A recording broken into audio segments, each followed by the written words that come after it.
Do y'all think we need a brand split? Huh?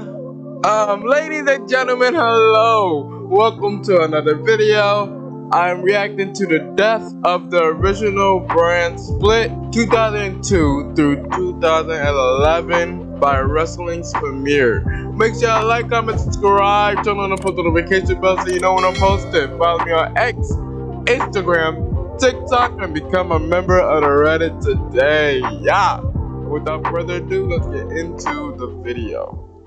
What is up, guys? Wrestling Premiere is here. WWE's roster had become one of the greatest in wrestling history after the purchase of WCW, but it was also a welcoming dilemma.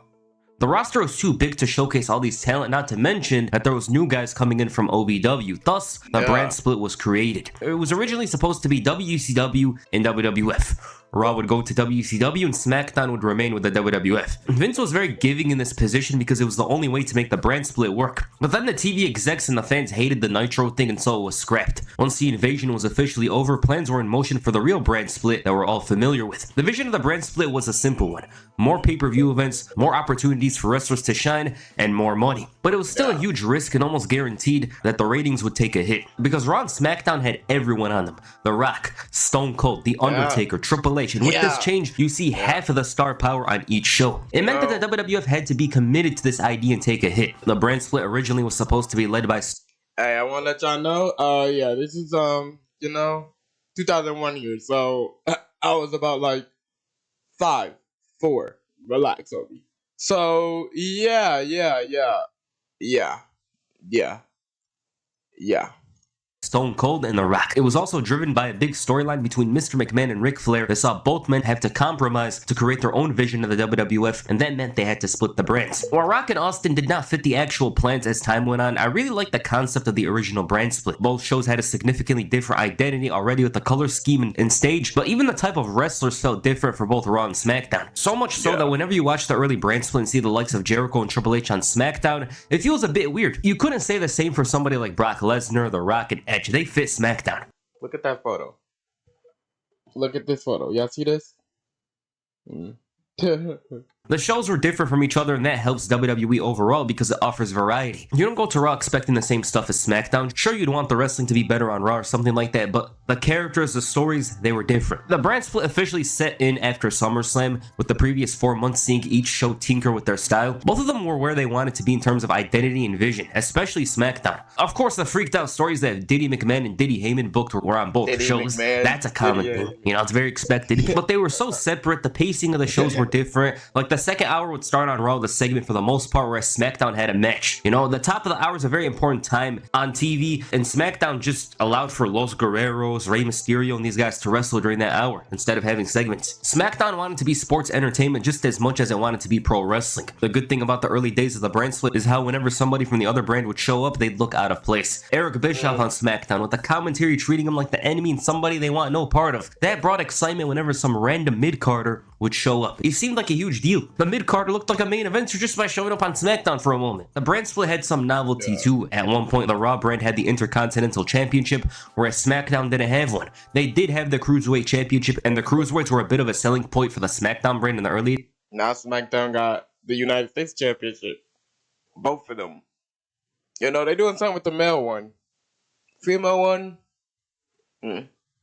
days. In fact, the Cruiserweight division was the most distinctive thing on either show because Raw couldn't replicate it. They did have the women's division, but it wasn't rare to see a women's match on SmackDown, even if the quality was significantly lower. The dual brand pay-per-views were eventually going to come to an end, but I personally prefer them over the brand exclusive ones. I understand why they do it, and I'll get into it in a moment. The commentary itself was different. JR and the King were what WWE wanted, whereas Taz and Michael Cole wouldn't look out of place commentating a basketball game, and I say that as a compliment. They had incredible chemistry together, and some of the best calls from that decade involved those two. Well, here comes the pain. The ring just imploded. He cheated. So many moments. As the months went by, the brand split unfortunately stopped enforcing rules. The Rock, who was a major name, just showed up on Raw and became a member of the brand. He's The Rock, of course, but Stephanie was making a big fuss about Triple H months ago. And the inclusion of the World Heavyweight Championship was one to get used to. The Undisputed Championship felt like the ultimate prize, but it's understandable why they did it. The champion would have to travel all these miles for different house shows, the actual TV shows. Brock Lesnar probably would have stormed off after WrestleMania 19 if he was going to Raw house shows back and forth. The brand split did affect the ratings, but its intentions were beginning to come to fruition. Certain new talent got over in big ways. Rey Mysterio just debuted and took the world by storm on SmackDown. John Cena, who probably would have gotten released if there wasn't a brand split, developed his rap character. Randy Orton and Batista were under Triple H's wing, and Edge on SmackDown got to actually show skills as a singles wrestler. He was already doing... I know I'm young, but I remember these. Yeah. Decently previously, but now he was even challenging for the WWE Championship and having a heated feud with Eddie Guerrero. And Guerrero himself got a second chance to the point where he ended up becoming the WWE Champion, which might have never happened without the brand split. Although if Guerrero did get over the way he did in 2003, Benoit will probably be the one shafted. And I do wonder about a world without the brand split. I'd guess WrestleMania 19 would still be Angle and Lesnar, but this is just assumptions again. I have to guess Triple H would face Austin again and Goldberg debuts against The Rock. It's a weird world to think about because it probably changes the entire trajectory of the WWE, from John Cena leading things to Batista's push. 2003 was a year where the brand split was comfortable. There was nothing to get used to here, but for as much bad as you could talk about the business, it was slowly starting to see an uptick. The talent they wanted to showcase were doing much better, the brands had their own pay-per-views, and these pay-per-views were honestly not that good. The SmackDown ones were good at first. They're blowing Raws out of the water. Whenever that happens, you just know that. But who remember when SmackDown and Raw had their own pay-per-view? Like, bro, that shit was like, some shows was, but other shows, oh yeah. And when the draft goes down, everything changes. But I like the way that brands were treated. You rarely would see somebody from Raw on SmackDown and vice versa. SmackDown did well for itself, but then came WrestleMania 20. By this point, you see the vision for the WWE. Maybe the brand split was a good decision. Sure, hit them hard early on, but at this point the audience was used to it and you saw new guys on top. Eddie Guerrero and Chris Benoit were in World Championship matches, and it sounds absurd from a 2003 standpoint to say that, but this was what WWE was doing in 2004. And they finally began working on interpromotional stories. One of those was The Undertaker and Kane, which of course stems from the Buried Alive match at Survivor Series 2003. The pendulum though would swing after WrestleMania 20 as WWE did the draft. Goldberg and Brock Lesnar departed, and instead of WWE making things even for both shows, the SmackDown got slapped in the face with a steel chair. Heading into this draft, both shows are equal. While WWE might prefer Raw just a little in the way it's presented, SmackDown still had talent like Brock Lesnar, Kurt Angle, and The Undertaker. Well, right after WrestleMania 20, they only had The Undertaker from those three. Angle needed a break and was contemplating retirement. Big Show needed a break as well, had to disappear. And they did this tease of having Triple H go to SmackDown, which honestly would have been fresh and done wonders for the show. I think if Triple H goes to SmackDown and HBK turns heel on Raw, it would work. But instead, they got 2004 Booker T and 2004 Dudleys to get traded in exchange for Triple H. I would never make that trade. Like, Booker T could have been bigger in that era, but at this point, they needed to rebuild him. The trade is so dumb when you look at it. The Dudleys and Booker T for Triple H. SmackDown had to go with an unproven main eventer by the name of Bradshaw, and it was so tough to get the fans to buy into this new character. Initially, he looked out of place, but as the name John Bradshaw Layfield grew, it turned out to be the right direction. I believe Eddie Guerrero was a huge reason for why that character of JBL's rose up, because they were polar opposites. Business-wise, that feud didn't do well, but I personally don't care. Judgment Day 2004 is a classic in my eyes with JBL, the secret investor of ICE, up against Latino Heat, the WWE champion, Eddie Guerrero. That's classic professional wrestling for me. I don't care if it didn't draw. I don't care. Legitimately. It's one of my favorite matches of the 2000s, and it'll always be because they had a deep, fiery, intense story, a personal story, which was different from... See, I don't know too much about this, but I do know other feuds. So yeah, I know of it. From everything we've seen on Raw and SmackDown at the time, and it built up to the pay-per-view in a wonderful way. JBL did get comfortable in that position, but it was a matter of them buying time. You know, they were trying to waste time until the new stars were established. Raw, on the other hand, became the wrestling show with Chris Benoit becoming the show's workhorse. And I forgot to mention, but his appearance on the Raw after the Raw Rumble was cool. Anytime JR would shout that this wasn't UPN, you knew it was a big deal. He did this with The Rock's return to Raw. Benoit won the Rumble and got himself a spot on Raw by challenging for the world title. It made for a good story and also opened way to make the Raw Rumble outcome unpredictable. That's why we're mentioning it. Raw was weirdly the work rate show. You had Jericho, Benoit, Orton, and Edge. And these guys were always the main events in the show with a 15 to 20 minute match. And I'd say 2004 Raw is the furthest I've ever seen Raw be better than SmackDown in a year. The show knew its identity, whereas SmackDown had some strange stories like Paul Heyman stealing the urn.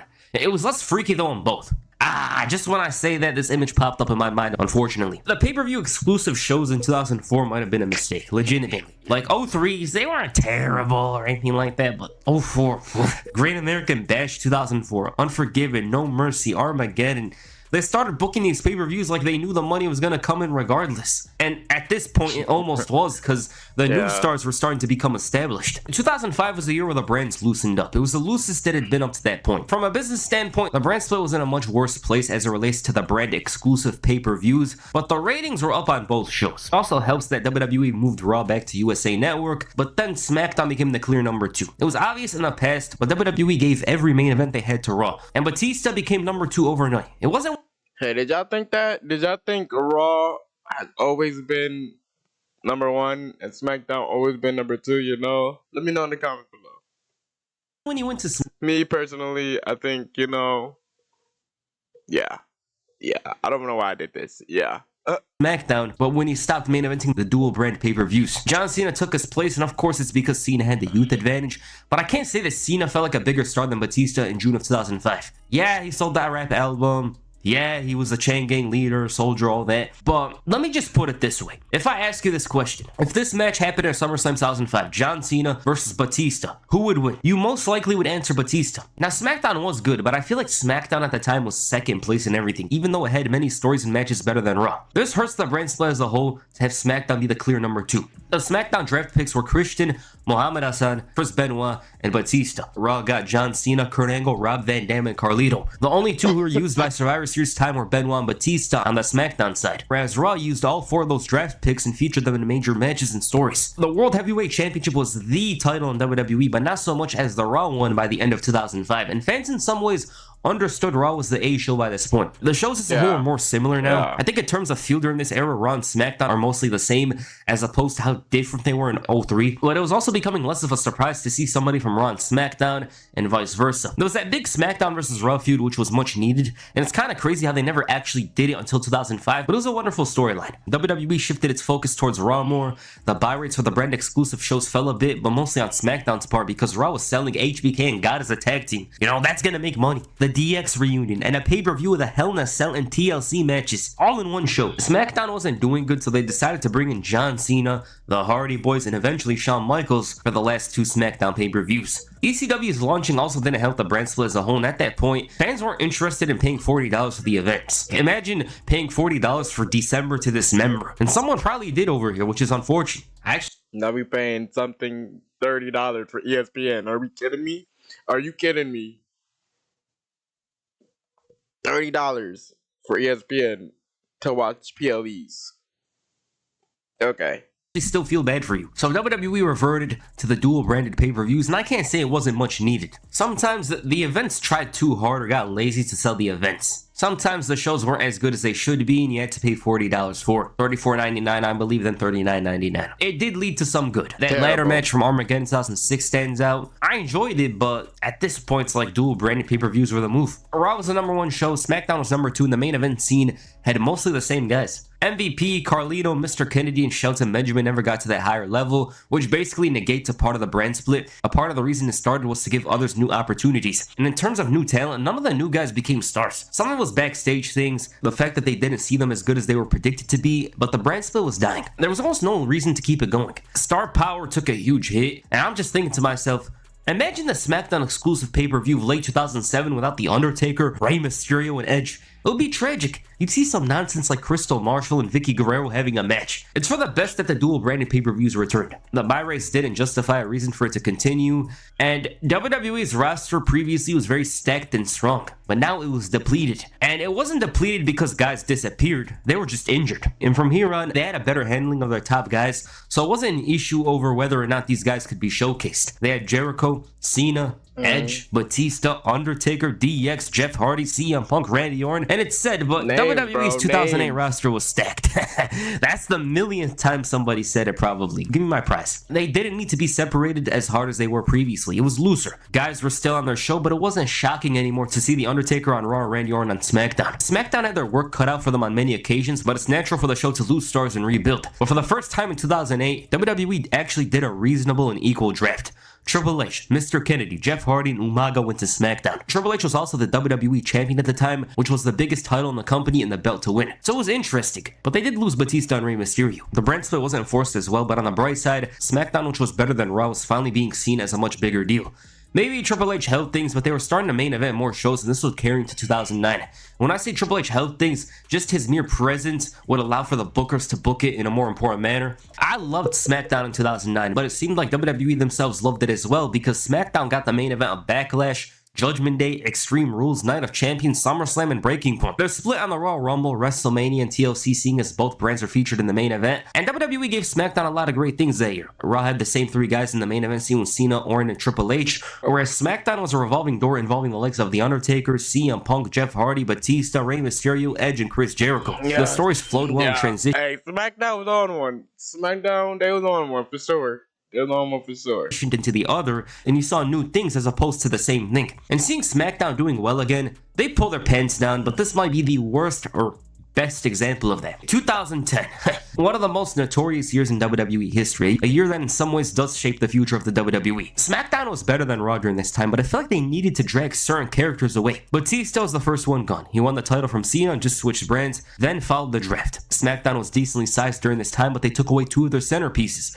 Chris Jericho and Edge. Chris Jericho at the time was the best all-around wrestler in the entire WWE. Might be a hot take, but I believe he's WWE's MVP for 2009. I know Jeff Hardy, 09 Randy Orton, CM Punk, but the most consistent performer year-round was Chris Jericho. He was also in the world title match with Edge a month earlier at WrestleMania. They took them, Morrison, R-Truth, and in return they got the Big Show, Kofi Kingston, Kelly, and Christian. Horrible trade, very uneven, and it's very uneven just on the basis of none of those four being major stars of SmackDown. Yeah. Well, actually, Big Show's kind of. But Christian, it took a while for him to get going. Yep. Kelly was just around. I don't even remember a single thing she did on SmackDown. And Kofi was the most mid-card talent on SmackDown. I actually believe Orton should have moved to SmackDown that year, but SmackDown was destroyed and had the show led by Jack Swagger. Yeah, that Jack Swagger who WWE were scared to push harder on Raw months earlier. They were terrified of actually pushing him beforehand, and now they decided to do so. Undertaker's return was for nothing after he broke his nose, and that information is important because SmackDown as a whole would have been different if he won the title at Fatal 4-Way. I don't know if Kane would win the briefcase, but when you look at SummerSlam, the show just might have ended up with the brothers facing off anyways if Undertaker won at Fatal 4-Way. SmackDown's depleted and Undertaker became a part-timer. It was really a bunch of mid-carders running the show, and Rey Mysterio was the main character. Edge had to go back to SmackDown as a face, which didn't work the first time around. Much better on the second try. SmackDown wasn't as strong as Raw though, and with the following changes, the brand split would come to an end. 2011 was the year that saw the previous talent become part-time. This would not have an effect on SmackDown stories much, but some of the part-timers, such as Triple H and The Undertaker, would show up to the Blue brand. The World Heavyweight Championship opened WrestleMania, which was absurd to many, and the gap had furthered when it came to the WWE and World Championships. With the year the belt had, it required somebody major to come in and hold it. Edge was supposed to continue with the title, although the extent of his title reign is unknown, but he was forced to retire. Enter Randy Orton. Randy Orton is a name that would make you give a damn about any title, especially in 2011. While WWE didn't see Christian in the same light, it didn't matter because their matches were magic. But when you take away those two, SmackDown is left with Sheamus,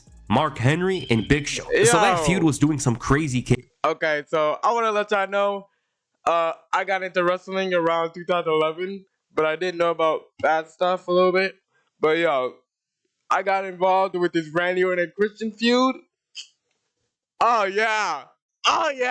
Take my money. Yup.